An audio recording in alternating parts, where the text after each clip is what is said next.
Hi, this is Brandon Messner, and I am creating this screencast to show the way that I'm using technology in my classroom and for my students. So the first thing that I've done is new to me this year, and actually new to most of my department members, and that is Math Excel for School. It's an online resource that allows us to do our homework online. And here's the example of what the students see.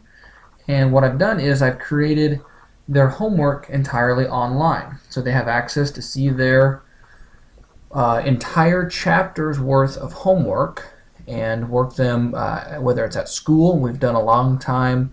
We spend a lot of time at school in the labs and things like that. So it gives them a lot of really nice resources. There are these help functions so they can view an example and it will walk them through how to do a similar type problem.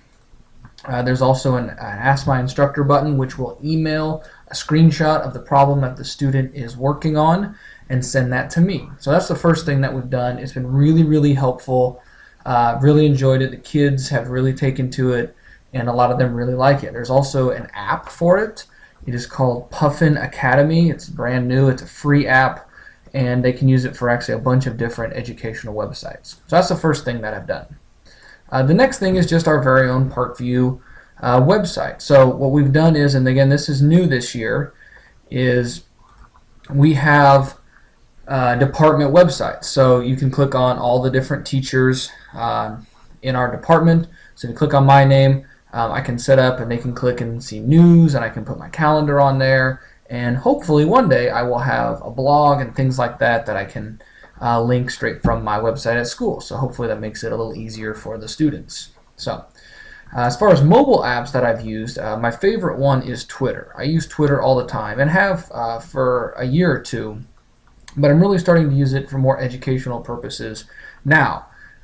So one of the new things that I've started to do is communicating with other educators. So this is an example of a discussion that I had a couple weeks ago from a principal in North Carolina. So we had a nice long conversation about retention and holding back kids or social promotion, things like that. So you can see we had a really nice back and forth, several topics.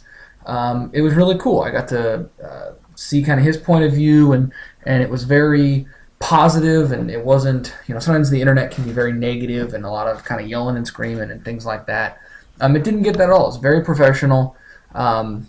We had actually very similar viewpoints, maybe just a few subtle differences, but that was just something that we have done, and I've really enjoyed getting a chance to see what educators are doing in their classroom, not just in Springfield, Missouri, but venturing out all over the world.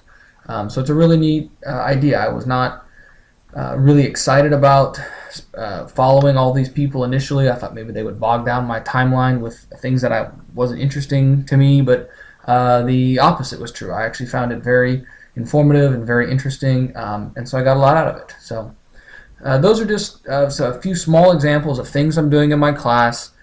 By no means am I a technology expert.